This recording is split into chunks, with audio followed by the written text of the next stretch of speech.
മധുരമൊഴിയിലേക്ക് എല്ലാവർക്കും സ്നേഹസ്വാഗതം.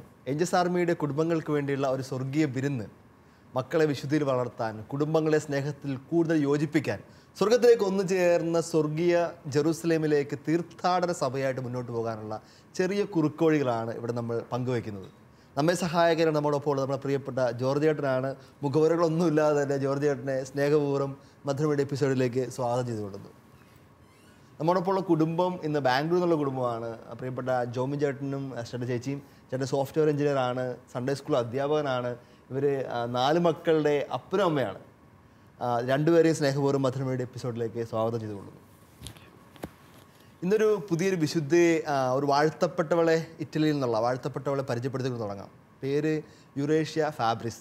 പേരൊക്കെ ഇച്ചിരി കട്ടിപ്പേരാണ്, പക്ഷേ ജീവിതം വളരെ ലളിതമായ രസകരമായൊരു ജീവിതമാണ്. വളരെ ചെറുപ്പത്തിലെ തന്നെ ഒത്തിരി ദാരിദ്ര്യപരമായ ചുറ്റുപാടിൽ കടന്നു പോകേണ്ടി വന്നൊരു സാധാരണക്കാരിയെ വിശുദ്ധയാണ്. അവൾ ഏറ്റവും വലിയ ആഗ്രഹം പഠിക്കണം എന്നുള്ളതായിരുന്നു. പഠനമൊക്കെ ബാല്യത്തിന് അവൾക്ക് ഡ്രോപ്പ് ചെയ്യേണ്ടി വന്നു. വീട്ടിലെ സാമ്പത്തികമായ ബുദ്ധിമുട്ടുകളൊക്കെ ഉണ്ട്.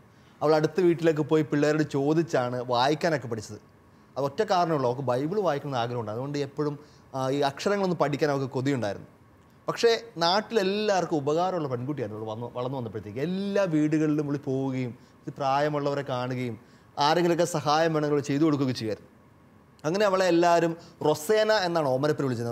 വളരെ അവൾ 15 വയസ്സൊക്കെ ആയപ്പോൾ തന്നെ എല്ലാവരും അവളെ മമ്മ റൊസാന എന്ന് വിളിക്കാൻ തുടങ്ങി. അതായത് അമ്മ റോസ എന്ന് വിളിക്കാൻ തുടങ്ങി 15 വയസ്സുള്ള പെണ്ണിനെ. അവളുടെ കല്യാണം 18 വയസ്സൊക്കെ ആയപ്പോഴത്തേക്ക് അവൾ സുന്ദരിയൊക്കെ ആയിരുന്നു. അതിനേക്കാളും അവളുടെ ഈ അവളുടെ സ്വഭാവത്തിൻ്റെ ക്വാളിറ്റി കൊണ്ട് ഒത്തിരി ചെറുപ്പക്കാർക്ക് അവളെ കെട്ടണമെന്ന് ആഗ്രഹം ഉണ്ടായിരുന്നു. ആ സമയത്താണ് ഇങ്ങനെ 17 വയസ്സൊക്കെ എത്തിയപ്പോഴാണെന്ന് തോന്നുന്നു അവളുടെ ജീവിതത്തിൽ വളരെ പ്രത്യേക സംഭവം ഉണ്ടായത്. അവളുടെ അയൽപക്കത്തുള്ള നല്ല ദാരിദ്ര്യത്തിൽ ജീവിക്കുന്ന ഒരു അമ്മയും 3 പെൺമക്കളും ഉണ്ടായിരുന്നു. അപ്പോൾ ആ അമ്മ പെട്ടെന്ന് മരിച്ചുപോയി. ഈ 3 പെൺമക്കൾ അനാഥരായി. അപ്പോൾ എല്ലാവരും ആലോചിച്ച് അവരെ കൊണ്ട് ഏൽപ്പിക്കും, അനാഥാലയത്തിൽ ഏൽപ്പിക്കും. അതൊന്നും നടക്കണില്ല. അവസാനം ഇവളെ അവരുടെ വീട്ടിൽ പോയിട്ട് ആ 3 പേരെ കൂട്ടിക്കൊണ്ട് ഇവളുടെ വീട്ടിലേക്ക് പോന്നു. 17-16 വയസ്സുള്ളൊരു പെൺകുട്ടി ഭയങ്കര ധീരമായിട്ട് ഇവളുടെ അപ്പനും അമ്മയും അതിനെ അംഗീകരിച്ചു എന്നുള്ളതാണ് അതിനേക്കാൾ മനോഹരമായ സംഭവം. അതിനുശേഷം ഇവൾ വിവാഹാലോചന വരുമ്പോഴത്തേക്ക് ഇതൊരു ത്രെട്ടും കൂടിയാണ്. 3 പെൺമക്കളുള്ളവരെ ആര് കെട്ടും? ഇവൾ പറയുന്നത് ഞാൻ ആരെയും കെട്ടാൻ തയ്യാറാണ്, പക്ഷേ കെട്ടുന്നവർ എൻ്റെ 3 മക്കൾ കൂടി അക്സെപ്റ്റ് ചെയ്യണം. ഇതാണ് അവളുടെ നോം. അങ്ങനെ അവളുടെ കല്യാണം നടക്കാതെ പോവുകയാണ്. ആ സമയത്ത് അവളുടെ വികാരച്ചനുള്ള ഭയങ്കര ഇഷ്ടമാണ്. കാരണം ഇത്രയും നല്ല സ്വഭാവവിശുദ്ധിയുള്ള, എല്ലാവർക്കും നന്മ, ഇടവകയിലെ എല്ലാ ആത്മായ സംഘടനകളിലും ഇവളുണ്ട്. ഇടവകയിലെ എല്ലാ പ്രവർത്തനങ്ങളും ഇവൾ മുൻപന്തിയിലുണ്ട്. എല്ലാവർക്കും പ്രാർത്ഥിപ്പിക്കാനും അല്ലെങ്കിൽ രോഗി എല്ലാത്തിനും മുൻപന്തിയിലുണ്ട്. വികാരിച്ചിന് അവസാനം നേതൃത്വം എടുത്ത് നല്ലൊരു വിശുദ്ധനായ ചെറുപ്പക്കാരനെ കൊണ്ട് ഇവളുടെ ഈ 3 മക്കളെയും കൂടി അംഗീകരിപ്പിച്ച് കല്യാണം കഴിച്ചു. പിന്നീട് ഇവരുടെ ദാമ്പത്യ ജീവിതത്തിൽ 9 മക്കളുണ്ടായി.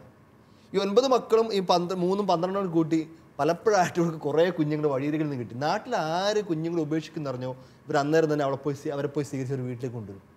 നാട്ടുകാർക്കൊക്കെ ഏറ്റവും മനോഹരമായ കാഴ്ച, പ്രത്യേകിച്ച് മഞ്ഞ് വീഴുന്ന രാവുകളിലൊക്കെ ആൾക്കാർ കഷ്ടപ്പെട്ട് എഴുന്നേറ്റ് വരുമ്പോൾ രാവിലെ ഒരു പ്രദക്ഷിണം കാണാം. അമ്മയും അപ്പനും പിന്നെ ഒരു പ്രദക്ഷിണത്തിലുള്ള കുറേ കുഞ്ഞുങ്ങളും കൂടി എല്ലാ ദിവസവും പള്ളിയിലേക്ക് പോകുന്ന മമ്മ റൊസാനയുടെ പട്ടാളം. അങ്ങനെയാണ് എല്ലാ ദിവസവും പ്രദക്ഷിണം ഉണ്ട് രാവിലെ പള്ളിയിലേക്ക്. അത്ര ആൾക്കൂട്ടം ഉണ്ടല്ലോ വീട്ടിൽ നിന്ന് പോകാനായിട്ട്. അപ്പോൾ അവൾ അയൽപക്കങ്ങളുടെ വിശുദ്ധ എന്നാണ് പറയുന്നത്. അയൽപക്കാർ ഇത്രയും സ്നേഹിച്ച്, അതുകൊണ്ട് തന്നെയാണ് അവൾ ഈ കാലഘട്ടത്തിൻ്റെ വിശുദ്ധയായിട്ട് വാഴ്ത്തപ്പെട്ടവളായിട്ട് ജോൺ പോൾ രണ്ടാമത് ഉയർത്തുകയും ചെയ്തത്. നമ്മുടെ ഇന്നത്തെ മധുരമൊഴിയിലെ കുഞ്ഞു വിഷയം തന്നെയാണ്. എങ്ങനെ നമുക്ക് അയൽപക്കങ്ങളുടെ വിശുദ്ധരാവാം, നമ്മുടെ ചുറ്റുപാടുകൾ വിശുദ്ധരാവാം, മറ്റുള്ളവരെ സ്നേഹിച്ചും പരിഗണിച്ചും അവർക്കൊരു കമ്പാഷനേറ്റ് ഹാർട്ട്, ഒരു സെൻസിറ്റീവ് മൈൻഡൊക്കെ ഉണ്ടായി എങ്ങനെ ഈ കാലഘട്ടത്തിൽ, നമ്മുടെ അയൽപക്കം എന്നൊക്കെ പറയുമ്പോൾ പഴയ ഒരു അയൽപക്ക കാലഘട്ടങ്ങളെക്കാളും ഇന്ന് കൂടുതലും ഫ്ലാറ്റ് കൾച്ചറും അല്ലെങ്കിൽ വില്ല കൾച്ചറൊക്കെ ആയിട്ട് മാറി. ഈ സാഹചര്യങ്ങളിലൊക്കെ, ഈ സിറ്റി കൾച്ചറിലൊക്കെ എങ്ങനെ നമുക്ക് നമ്മുടെ കുഞ്ഞുങ്ങളെ, അയൽപക്കങ്ങളെ സ്നേഹിക്കുന്ന, ബൈബിളിലെ ഏറ്റവും ആദ്യ ചോദ്യങ്ങളിലൊന്നും കർത്താവ് ഈശോ മിശിഹാ ഏറ്റവും ശക്തമായിട്ട് പറഞ്ഞ ഉപമയും പോലും ഈ അയൽപക്കത്തെ പറ്റിയാണ്, നല്ല ശമറായൻ്റെ ഉപമയും എല്ലാം. അതുകൊണ്ട് മധുരമൊഴിയിൽ ഈ കുഞ്ഞ് സംസാര വിഷയം തന്നെ നമുക്ക് കൊണ്ടുവരാം. അങ്ങനെ കുടുംബത്തിന് തുടങ്ങാം. ബാംഗ്ലൂരിലുള്ള ഹൈടെക് സിറ്റിയിലൊക്കെ എങ്ങനെ നിങ്ങളുടെ അയൽപക്കങ്ങളെ സ്നേഹിക്കാൻ പറ്റുന്നു, മക്കളെ എങ്ങനെയൊക്കെ ഇന്ന് പ്രാക്ടീസ് ചെയ്യിപ്പിക്കാൻ ശ്രമിക്കുന്നു? ഞങ്ങൾ ഷെയറിങ് എന്ന് നമ്മൾ ചിന്തിച്ച് തുടങ്ങുവാണെങ്കിൽ നമ്മൾക്ക് കുഞ്ഞുങ്ങളിലേക്ക് നോക്കിയാൽ കാണാം, നമുക്ക് ഏറ്റവും ഇഷ്ടമുള്ളത് കിട്ടുന്നത് അത് നമുക്ക് പലർക്കായി ഡിവൈഡ് ചെയ്ത് കൊടുക്കാൻ സാധിക്കുമോ എന്നുള്ളതാണ് എൻ്റെ ചോദ്യം. അപ്പം ഞങ്ങളുടെ ഒരു അനുഭവം പറയുവാണെങ്കിൽ, ഇപ്പം ഞങ്ങൾ നാട്ടിൽ നിന്ന് വേറൊരു നാട്ടിൽ താമസിക്കുന്ന ആൾക്കാരാണ്. അപ്പോൾ ഇവിടുന്ന് ഈ ചക്കയൊക്കെ നാട്ടിൽ നിന്ന് കൊണ്ടുവരും. മിനി പ്രവാസിയുടെ സ്വപ്നങ്ങളൊന്നാണല്ലോ ചക്ക കഴിക്കുക എന്നുള്ളത്. അപ്പം സ്വാഭാവിക മക്കൾക്കും വലിയ ഇഷ്ടമുള്ള കാര്യമാണ് ചക്കപ്പഴം കഴിക്കുക എന്നുള്ളത്. അപ്പം ഇത് ഒരെണ്ണം വന്നാൽ അവർക്ക് മനസ്സിലാകുന്നുണ്ട് അവരെ പോലെ ഈ ചക്ക കഴിക്കാൻ ഇഷ്ടമുള്ള മറ്റു പലരും ഞങ്ങളുടെ പരിസരങ്ങളിൽ ജീവിച്ചിരിക്കുന്നു. അപ്പം അവരത് മുറിക്കുമ്പോൾ പഴുപ്പിക്കാൻ വെക്കും. പഴുത്തിട്ട് അത് വീണ്ടും മുറിക്കുമ്പോൾ അവരുടെ ചിന്ത മുഴുവൻ ഇതിനെ ഡിവൈഡ് ചെയ്യേണ്ടത് എത്രയൊക്കെ ആയിട്ട്. 4 പേരുള്ള വീട്ടിലോട്ട് ഒരു വലിയ ചുളയും 2 പേരുള്ളിടത്തോട്ട് അതിൻ്റേതായ വലുപ്പത്തിലും. പിന്നെ ഞങ്ങളുടെ കൂടെ വളരെ സ്ട്രൈക്കിംഗ് ആയിട്ട് എനിക്ക് തോന്നിയൊരു കാര്യം, ഒരു അങ്കിളിന് ചക്കക്കുരു ഭയങ്കര ഇഷ്ടമാണ്. ചക്കക്കുരുവിൻ്റെ കറി കഴിക്കും. അപ്പോൾ ആ അങ്കിളിന് വേണ്ടി എൻ്റെ മോൻ ഇരുന്ന് ചക്കയുടെ ചകിണിയൊക്കെ ഈ ചക്കയുടെ പാട പൊളിച്ച് മാറ്റി. കാരണം അത് പിറ്റേ ദിവസം ഇരുന്ന് കഴിഞ്ഞാൽ ആ പാട ചളയിപ്പോൾ. അതുകൊണ്ട് അവൻ അന്ന് തന്നെ രാത്രി ഇരുന്ന് ചെയ്ത് വെക്കും. ഞാൻ ചോദിച്ചപ്പോൾ എന്നോട് പറഞ്ഞത്, നമ്മൾക്കല്ല, ഈ അങ്കിളിന് ഈ ഒരു സാധനം ഭയങ്കര ഇഷ്ടമാണ്, അതുകൊണ്ട് നമുക്കത് സേവ് ചെയ്ത് മാറ്റി വയ്ക്കും. അപ്പോൾ അങ്ങനെ നമുക്ക് ഇഷ്ടപ്പെട്ടത് എന്തും മറ്റൊരാൾക്കും ഇഷ്ടപ്പെടുന്നതാണെന്നും, ഇപ്പോൾ ഭക്ഷണമാവാം, വിജ്ഞാനമാവാം, സമയമാവാം, അത് നമുക്ക് ഷെയർ ചെയ്യാനായിട്ട് നമുക്ക് കുഞ്ഞുങ്ങൾക്ക് സാധിക്കുന്നു എന്നുള്ളതാണ് എൻ്റെ ഒരു അനുഭവം. അപ്പം അതിനുള്ളൊരു എക്സാമ്പിളാണിത്. അപ്പം ചക്ക ഒരു എക്സാമ്പിൾ മാത്രമാണ്. അപ്പം ഈ പിന്നെ എങ്ങനെ നമ്മൾ ഈ അയലോക്കം അല്ലെങ്കിൽ നമ്മളുടെ നെയ്ബറിനെ എങ്ങനെ കണ്ടുപിടിക്കാമെന്നുള്ളത്, നമുക്ക് എന്ത് ഷെയർ ചെയ്യാൻ സാധിക്കുന്നു അത് ഏത് വ്യക്തിയുമായിട്ട്, ചിലപ്പം പാവപ്പെട്ടവരാവും, ചിലപ്പോൾ പണക്കാരനാവും, ചിലപ്പം നമ്മളുമായിട്ട് ഇങ്ങനെ വലിയ സ്വാഭാവിക ബന്ധം ഇല്ലാത്തവരാവും. പക്ഷേ എപ്പോഴും ആ ഒരു റൈറ്റ് ടൈമിൽ റൈറ്റായിട്ട് നമ്മൾ ചെയ്യുക എന്നുള്ളതാണ് ഈ ഒരു സഹോദര സ്നേഹം കൊണ്ട് ഉദ്ദേശിക്കുന്നത്, അല്ലെങ്കിൽ അയൽക്കാര സ്നേഹം കൊണ്ട്. ഒരു പഴയ കാലഘട്ടങ്ങൾ കുറച്ചുകൂടെയൊക്കെ പുറകോട്ട് പോവുകയാണെങ്കിൽ ഈ അയൽപക്കങ്ങൾ ശരിക്കും കുടുംബത്തിൽ ഒത്തിരി റോളുള്ളതായിരുന്നു. ഞാനൊക്കെ വളരെ തികഞ്ഞൊരു ഗ്രാമത്തിൽ നിന്ന് വരുന്നതാണ്. കൊതവറ എന്നൊക്കെ പറയുന്ന വൈക്കത്തുള്ള ഒരു കുഞ്ഞു ഗ്രാമത്തിൽ ഞാൻ വരുന്നത്. എൻ്റെ വീടൊക്കെ ഇരിക്കുന്ന സ്ഥലമൊക്കെ അത്യാവശ്യം നല്ല പച്ചപ്പുള്ള ഗ്രാമം തന്നെയായിരുന്നു. എൻ്റെ ബാല്യത്തിൽ ഏറ്റവും വലിയ ഒരു അസറ്റ് എന്നൊക്കെ പറയുന്നത്, വീട്ടിൽ ഒന്നും തന്നില്ലല്ലോ വഴക്കിട്ടാലോ അടുത്ത വീട്ടിൽ പോയി കഴിക്കാന്നുള്ളതാണ്. നമുക്ക് എല്ലാ വീട്ടിലും ആക്സസ് ഉണ്ടെന്നുള്ളതാണ്.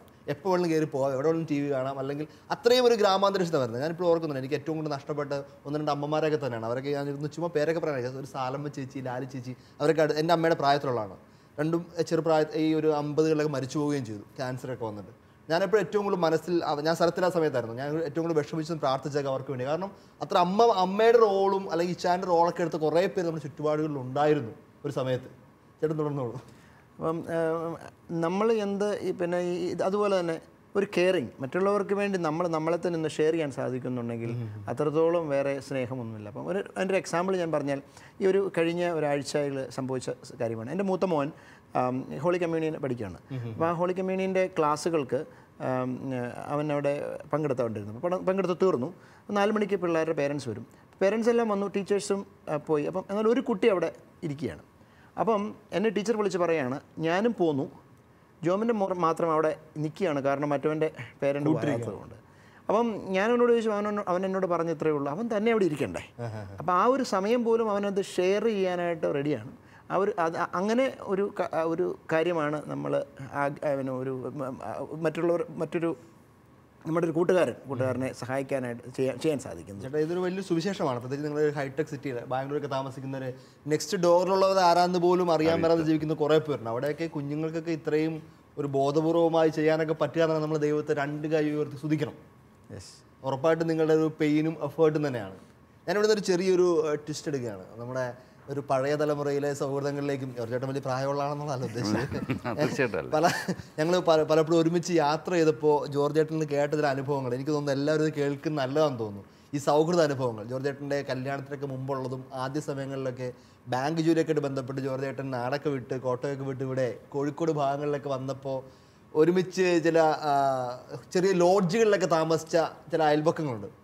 ആ അയൽപക്കങ്ങളിലൊക്കെയാണ് ഇന്ന് ഈ ഷാലോം എന്ന് പറയുന്ന വലിയ പ്രസ്ഥാനം പോലും ഉണ്ടായിരിക്കുന്നത്. ഒരു യാഥാർത്ഥ്യമാണ്. ജോർജേട്ടനും ബഹുമാനപ്പെട്ട ബെന്നി പുന്നത്ര ചേട്ടനൊക്കെ ഒരുമിച്ച് ഒരു റൂമിൽ അടുത്തടുത്ത മുറികളിൽ ഒരു ലോഡ്ജിൽ താമസിക്കുന്നവരാണ്. ബെന്നി ചേട്ടനെയൊക്കെ ആത്മീയ ജീവിതത്തിലേക്ക് ആദ്യമായിട്ട് കൈപിടിച്ചുകൊണ്ട് വന്ന മഹാനായ ഒരു മനുഷ്യന് മുമ്പിലാണ് നമ്മളിന്ന് എല്ലാ ദിവസവും തമാശ പറഞ്ഞുകൊണ്ടിരുന്നത് എന്നുള്ളതാണ് വലിയൊരു യാഥാർത്ഥ്യം. ജോർജേട്ടൻ ആ ഒരു വിശുദ്ധമായ, അതൊരു വലിയതാണ്, ഇന്നും വളരെ പ്രസക്തമായ ഒരു സുവിശേഷമാണ്. നമ്മുടെ മക്കളൊക്കെ നാടും വീടൊക്കെ വിട്ട് വേറെ നാട്ടിലൊക്കെ പഠിക്കാനൊക്കെ ആയിട്ട് പോകുമ്പോൾ പുതിയ അയൽവക്കങ്ങൾ ഉണ്ടാവുകയാണ് അടുത്തടുത്ത മുറികളിലൊക്കെ. അവർക്കുള്ള വലിയ സുവിശേഷം കൂടിയായിരിക്കും. ജോർജ് ചേട്ടൻ ആ ഒരു വ്യത്യസ്തമായ അയൽവക്ക അനുഭവങ്ങൾ ഒന്ന് പങ്കുവെക്കാമോ? വാസ്തവത്തിൽ അച്ഛൻ്റെ ഏറ്റവും സോഫ്റ്റായിട്ടുള്ള ഒരു ഏരിയയിലേക്ക് ആണ് വാസ്തു തൊട്ടത്. കാരണം എൻ്റെ കണ്ണു നിറയുന്നു എന്നുള്ളതാണ് വാസ്തവം. കാരണം എൻ്റെ ജീവിതത്തിലെ വളരെ റിച്ചായിരുന്ന, അല്ലെങ്കിൽ ഇപ്പോഴും ഓർത്തോർത്തിരുന്ന് നുണയാൻ പറ്റുന്ന ഒരു ജീവിത കാലഘട്ടമായിരുന്നു അത്. അതിൻ്റെ ഔദ്യോഗിക ജീവിത കാലഘട്ടത്തിൽ പോലും ഞാൻ എപ്പോഴും ഓർക്കുമ്പോൾ ഒരു ഒരു ഒരു ഒരു ഏറ്റവും നല്ല സാമ്പിളായിട്ട് എൻ്റെ മനസ്സിൽ സുവർണ്ണ കാലഘട്ടം. ഒരു പക്ഷേ അത് അച്ഛൻ ഈ പറഞ്ഞ പോലെ തന്നെയുള്ള കാര്യം. ഒന്ന് അവിവാഹിതരായിരുന്നു. അവിവാഹിതരായ സമപ്രായക്കാരായ ഒരുപിടി ആളുകൾ ഒരു ലോഡ്ജിൽ ഒരുമിച്ച് കൂടുന്നുണ്ടായിരുന്നു. ഞങ്ങൾ പ്രൊഫഷണലി ലൈക്കായിരിക്കണമെന്നില്ല എല്ലാവരും, എന്നാൽ പോലും പ്രായം കൊണ്ടും എല്ലാം കൊണ്ടും. പിന്നെ വേറെ വലിയൊരു ഗുണം എനിക്ക് തോന്നുന്നത് എന്നാന്ന് വെച്ച് കഴിഞ്ഞാൽ, അന്ന് ഞങ്ങൾ താമസിക്കുന്ന ലോഡ്ജിൽ ഇലക്ട്രിസിറ്റി പോലും ഇല്ല. അതുകൊണ്ട് ടി വി പിന്നെ അന്ന് നാട്ടിൽ വന്നിട്ടില്ല, റേഡിയോയും മൊബൈലും ഇല്ല, മൊബൈലുകളില്ല. ഒറ്റയ്ക്കിരിക്കാനായിട്ട് ജോലി കഴിഞ്ഞ് തന്നെ ഞങ്ങളൊന്നും ജോലി ചെയ്തുകൊണ്ടിരുന്ന ആ ഗ്രാമത്തിൽ, ആ ബാങ്കൊക്കെ ഉണ്ടായിരുന്ന സ്ഥലത്ത് തന്നെയും ഒരു തിയേറ്റർ പോലും ഇല്ല. അപ്പം വേറെ യാതൊരു മാർഗ്ഗവും ഇല്ല. 5 മണിയാകുമ്പോൾ മസ്റ്റായിട്ടും നമ്മൾ ഒരുമിച്ച് കൂടി ഇരുന്നേ പറ്റുള്ളൂ. സൂര്യപ്രകാശം ഉള്ളത്രയും നേരം വേണമെങ്കിൽ ചീട്ട് കളിക്കാം.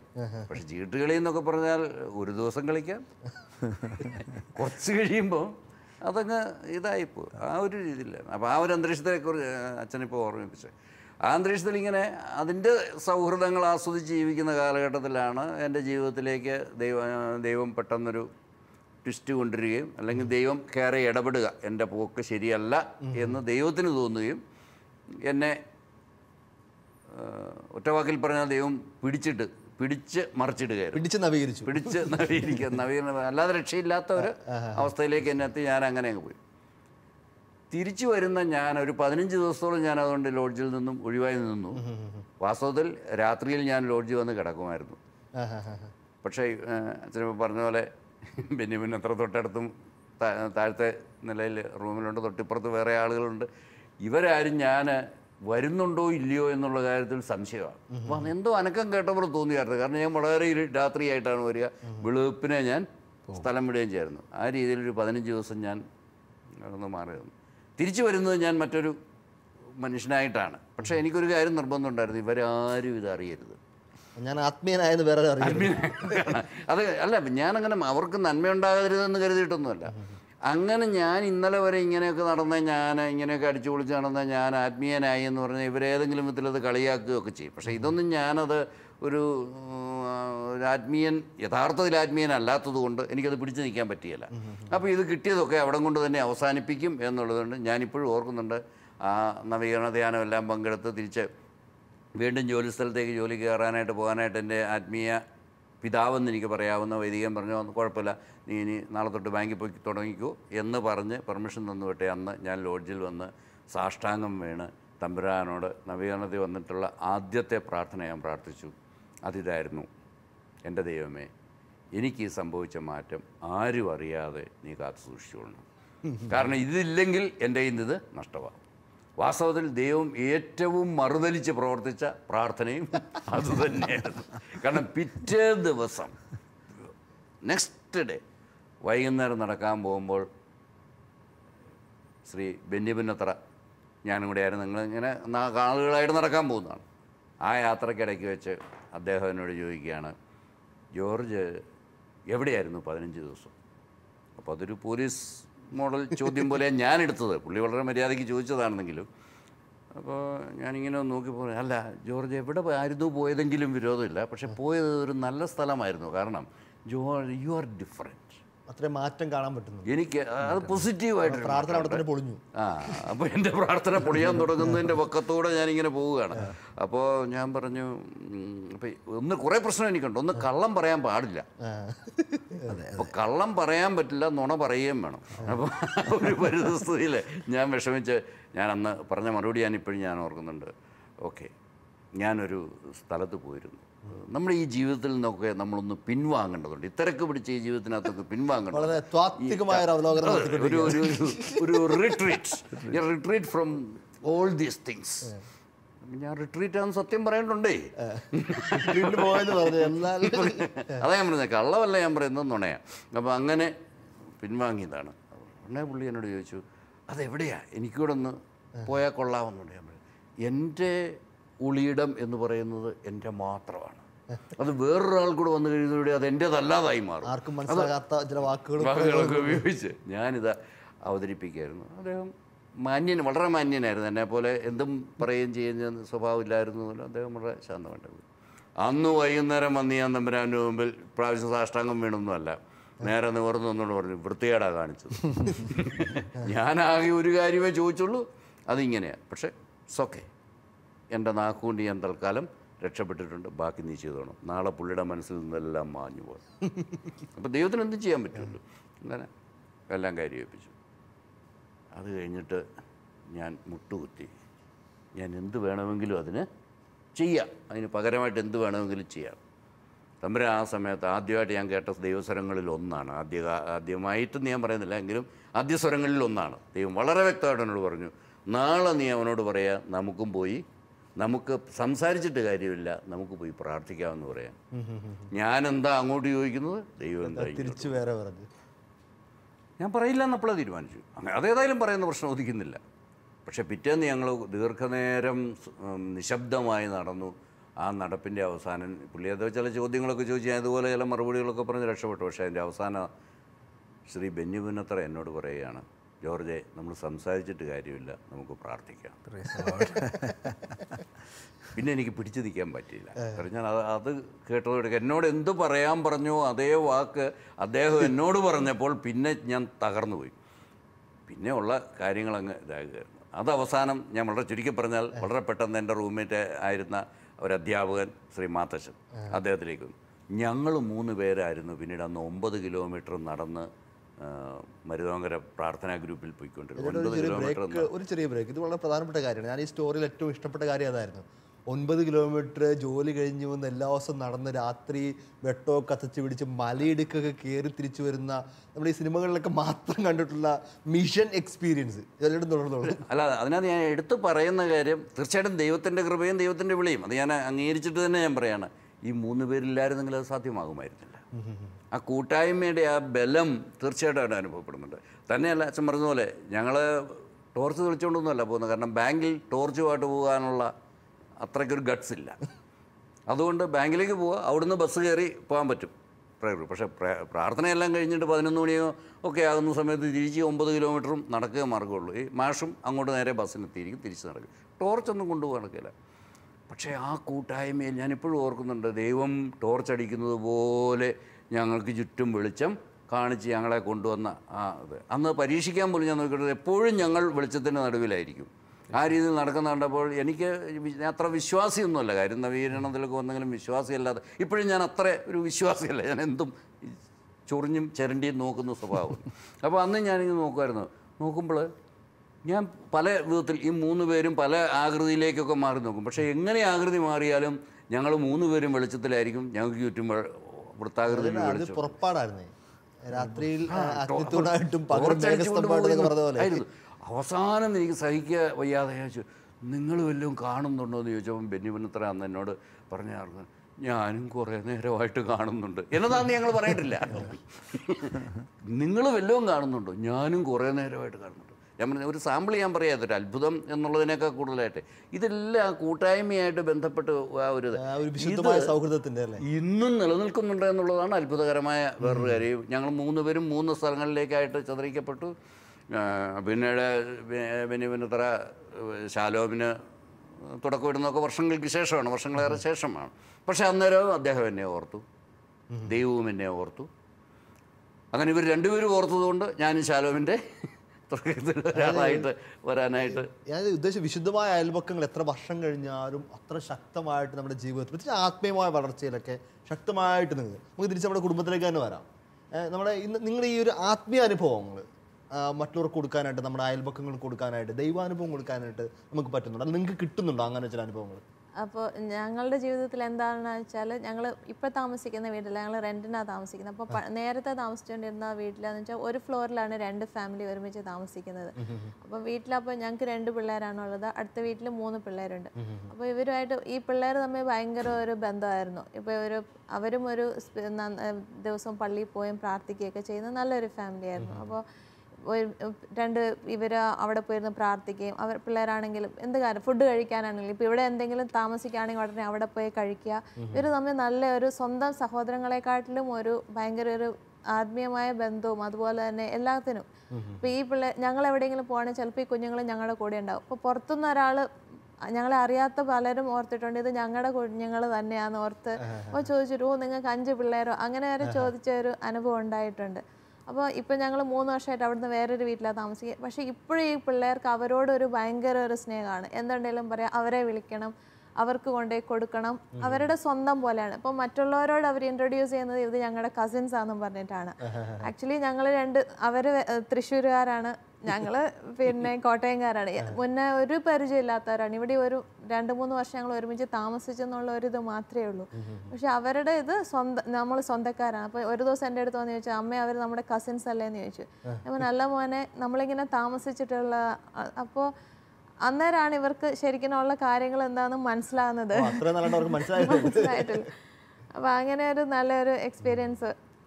നമ്മളെപ്പോഴും അയൽപക്കങ്ങളെ സ്നേഹിക്കണം, നമ്മൾ ഒത്തിരി മക്കളെ അങ്ങനെ ബന്ധപ്പെടുത്തുന്നൊക്കെ പറയുമ്പോഴും ഇതിന് എവിടം വരെ പോകണം, അത് പ്രധാനപ്പെട്ട കാര്യമാണ്. പലപ്പോഴും നമുക്ക് അറിഞ്ഞുകൂടാത്ത കാര്യം. എവിടം വരെ ഒരു അയൽവാസി നമ്മുടെ ജീവിതത്തിൽ ഇടപെടണം, അല്ലെങ്കിൽ എല്ലാത്തിനും എവിടെയാണ് അതിൻ്റെ ഓഫ് ലിമിറ്റ് കൃത്യമായിട്ട് നമ്മൾ ആ ഭാഗം കൂടി നമ്മുടെ മക്കളെ പറഞ്ഞു. അല്ലെങ്കിൽ ഒത്തിരി അപകടങ്ങൾക്കും ഒത്തിരി മിസ്യൂസിനും ഏരിയയുള്ള മേഖലയും കൂടിയാണ്. കാരണം ഒത്തിരി പാപം കടന്നു വരാനും അല്ലെങ്കിൽ ഒത്തിരി അഴുക്ക് കാര്യങ്ങളിലേക്ക് വീണു പോകാനും ഇടയുള്ള കാര്യമാണ്. അപ്പോൾ ജോർജേട്ടൻ്റെ അനുഭവത്തിൽ നിന്ന് വ്യക്തമായി കുഞ്ഞ് ചെറുതായിട്ടൊന്ന് പറഞ്ഞു തരാമോ, എങ്ങനെ അതിർത്തികൾ എവിടെയാണ് നമ്മുടെ? വസ്തുവിൽ ഈശോയുടെ വണ്ടി ചോദിച്ച് ഇതിൻ്റെ മറ്റൊരു രൂപമാണ്, ആരാണ് എൻ്റെ അയൽക്കാരൻ. അപ്പോൾ അതിന് നമ്മൾ എനിക്ക് തോന്നുന്നൊരു ഭൂമിശാസ്ത്രമായ ഒരു അതിര് വെക്കുക സാധ്യമാണെന്ന് തോന്നുന്നില്ല. കാരണം ഞാൻ പറയട്ടെ, ടെക്സാസിൽ നിന്നും ഒരു ചെറുപ്പക്കാരനെ ഏതാനും കൊല്ലം മുമ്പ് വിളിക്കുകയാണ്, എൻ്റെ ജോലി പോയി, ഞാൻ സോഫ്റ്റ്വെയർ എഞ്ചിനീയറായിട്ട് ഞാൻ ഇന്ത്യൻ കമ്പനി എന്നെ അവിടെ നിയമിച്ചിരുന്നതാണ്. അവരിപ്പോൾ എനിക്ക് എന്നെ ഫയർ ചെയ്തിരിക്കുക, അതായത് ഒരു മാസത്തിനകം നീ ജോലി വിട്ടോണം, മറ്റ് വഴി നോക്കിക്കോണം. എൻ്റെ പ്രശ്നം എന്താണെന്ന് വെച്ചാൽ എൻ്റെ ഭാര്യ ഗർഭിണിയാണ്, ഇവിടെ പ്രസവത്തിന് വേണ്ടിയിട്ടുള്ള ഒരു ക്രമീകരണങ്ങളെല്ലാം ചെയ്തിരിക്കുക. ഇപ്പോൾ ഈ പരിസ്ഥിതിയിൽ അവളുമായിട്ട് എനിക്ക് തിരിച്ച് നാട്ടിൽ പോരാൻ പറ്റില്ല, ജോലിയില്ലാതെ ഇവിടെ എനിക്ക് നിൽക്കാൻ പറ്റില്ല. ഇതെല്ലാം കൂടി ഒരു രാത്രി ഒരു ഓട്ട് ടൈമിൽ, കാരണം അമേരിക്കയിലെ ഒരാളുടെ ഇന്ത്യയിലെ സമയമായിട്ടുള്ള പ്രശ്നത്തിനകത്തും പിന്നെ അയാളുടെ ഫ്രസ്ട്രേഷനകത്തും എന്നെ വിളിക്കുക.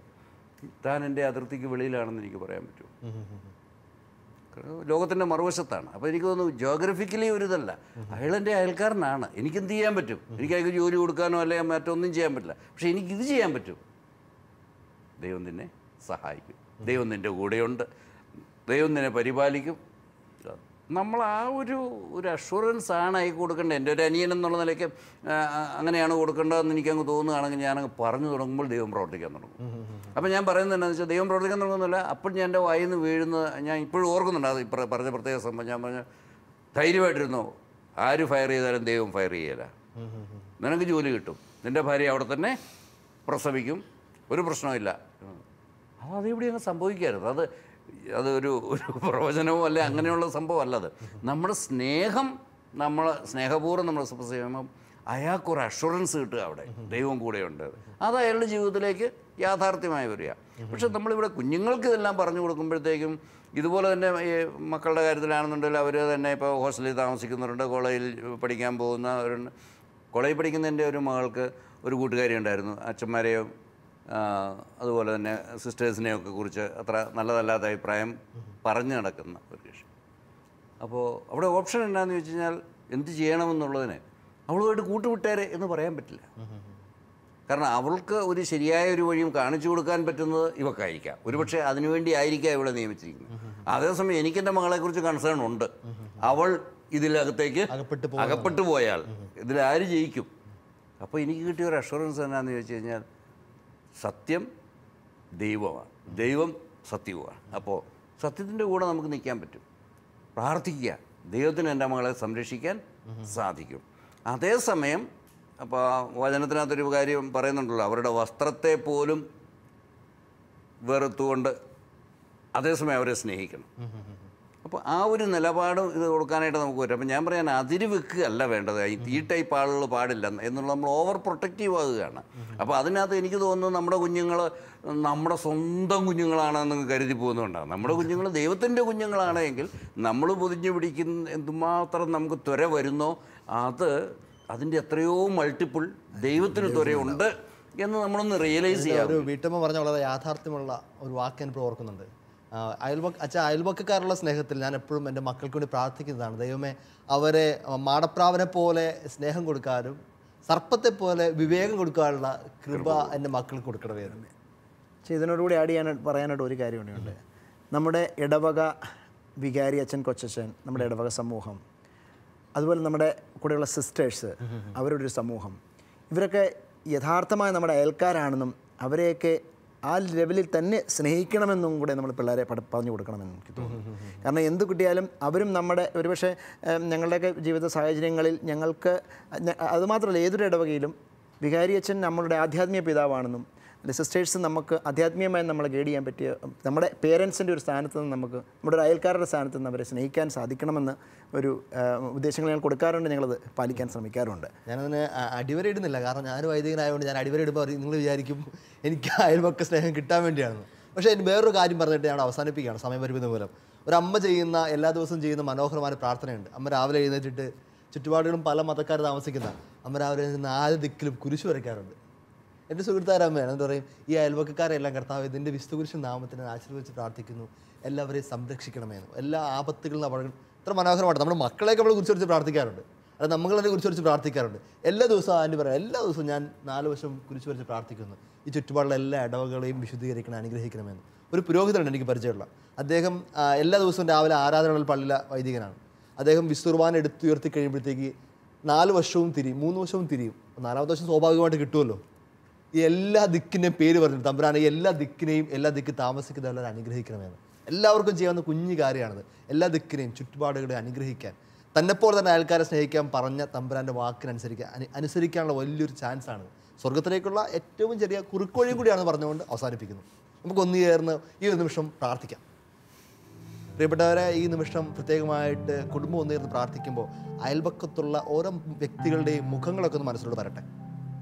പ്രത്യേകിച്ച് നിങ്ങളുമായിട്ട് എന്തെങ്കിലും ബുദ്ധിമുട്ടുള്ള, വെറുപ്പുള്ള, വൈരാഗ്യമുള്ള, വർഷങ്ങളായിട്ട് സംസാരിക്കാതെയൊക്കെ ഇരിക്കുന്ന, അല്ലെങ്കിൽ ചിലപ്പോൾ പഴയ തലമുറയായിട്ടുള്ള പ്രശ്നങ്ങളുള്ളതൊക്കെ ആയിരിക്കും, ഇന്നും വർഷങ്ങളായിട്ട് മിണ്ടാതെയൊക്കെ ഇരിക്കുന്ന ആരെങ്കിലൊക്കെ ഉണ്ടെങ്കിൽ ഒരു നിമിഷം അവർക്ക് വേണ്ടി ഒന്ന് പ്രാർത്ഥിക്കട്ടെ. മനസ്സിൽ മാപ്പ് പറഞ്ഞും മാപ്പ് കൊടുത്തും പ്രാർത്ഥിക്കട്ടെ. തമ്പുരാൻ ക്ഷമയുടെ വലിയൊരു ഒഴുക്ക് ഈ നിമിഷം നമ്മുടെ കുടുംബത്തിലേക്ക് തരുന്നുണ്ട്, നമുക്ക് ശക്തി തരുന്നുണ്ട് തമ്പുരാൻ. ചുറ്റുപാടുകൾ അംഗീകരിക്കാൻ, നമ്മളെ വേദനിപ്പിച്ചവരെ പോലെ സ്നേഹിക്കാൻ. പിതാവേ, ഇവർ ചെയ്യുന്നവർ അറിയുന്നില്ല, അവരോട് നീ ക്ഷമിക്കണമെന്ന് പറഞ്ഞ അതേ കർത്താവ് ഈ നിമിഷം നിങ്ങൾക്ക് ശക്തി നൽകുന്നു. അയൽപക്കങ്ങളെ സ്നേഹിക്കാനും നല്ല അയൽപക്കക്കാരനാവുവാൻ, അവരുടെ എന്താണ് വേണ്ടതെന്ന് മനസ്സിലാക്കുവാൻ, അവരുടെ കുറവെന്താണെന്ന് തിരിച്ചറിയുവാൻ, അവരുടെ ജീവിതങ്ങളിൽ ഇറങ്ങിച്ചേരാനൊക്കെ കർത്താവ് ഈ നിമിഷം നിങ്ങളെ ഒരുക്കുന്നുണ്ട്. ഹൃദയം തുറന്നു തന്നെ ഇരിക്കട്ടെ. കർത്താവിൻ്റെ കരുണയുടെ ആ വറ്റാത്ത ഉറവ നമ്മുടെ ഹൃദയത്തിലേക്ക് കൂടെ ഈ നിമിഷം ഒന്ന് ഒഴുകട്ടെ. ലോകമെങ്ങും പോയി സുവിശേഷം പറയാൻ പറഞ്ഞ അതേ കർത്താവ് എന്നോടും പറയുന്നു, നീ ചുറ്റുപാടുകളിലേക്ക് നോക്കി സുവിശേഷം അറിയിക്കുക. ഞാൻ സ്നേഹിക്കുന്ന പിതാവാണെന്നും ശക്തനായ ദൈവമാണെന്നും നീ ചുറ്റുപാടുകളിലേക്ക് നീ നോക്കി അറിയിക്കുക. തമ്പുരാൻ നമുക്ക് നൽകിയിരിക്കുന്ന ഒരു ഉത്തരവാദിത്വം കൂടിയാണ് ഈ ചുറ്റുപാടുകൾ. അതുകൊണ്ട് കുടുംബം ഒന്നിച്ച് ഈ ചുറ്റുപാടുകൾക്ക്, അയൽപക്കങ്ങൾക്ക് വേണ്ടി പ്രാർത്ഥിക്കട്ടെ. പരിശുദ്ധമായ മാതാവേ, ആ നാട്ടിലെ ഏറ്റവും നല്ല അയൽപക്കക്കാരിയായിരുന്നവളെ, ഞങ്ങളുടെ അയൽപക്കങ്ങളെ സ്നേഹിക്കാൻ, നല്ല അയൽക്കാരാവാൻ, പങ്കുവെക്കുവാൻ, ക്ഷമിക്കുവാൻ, സ്നേഹിക്കുവാനൊക്കെ ഞങ്ങളെ ഈ നിമിഷം നീ പഠിപ്പിക്കണമേ. സകല വിശുദ്ധരെ ഞങ്ങൾക്ക് വേണ്ടി പ്രാർത്ഥിക്കണമേ. നമുക്കൊന്ന് ചേർന്ന് ഈശോ മിശിഹായുടെ ആശീർവാദം സ്വീകരിക്കാം.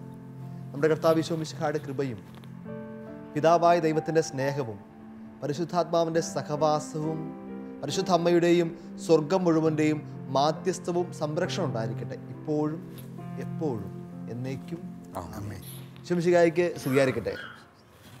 സാധിക്കുമെങ്കിൽ ഒരു നിമിഷം ഒന്നിരുന്നിട്ട് ഒന്ന് ചിന്തിച്ച് നോക്കി, ചുറ്റുപാടുള്ള ഏതെങ്കിലും വീടുകാരുമായിട്ട് നമ്മളിപ്പോഴും സംസാരിക്കാതിരിക്കുന്നുണ്ടോ, അകന്ന് ജീവിക്കുന്നുണ്ടോ?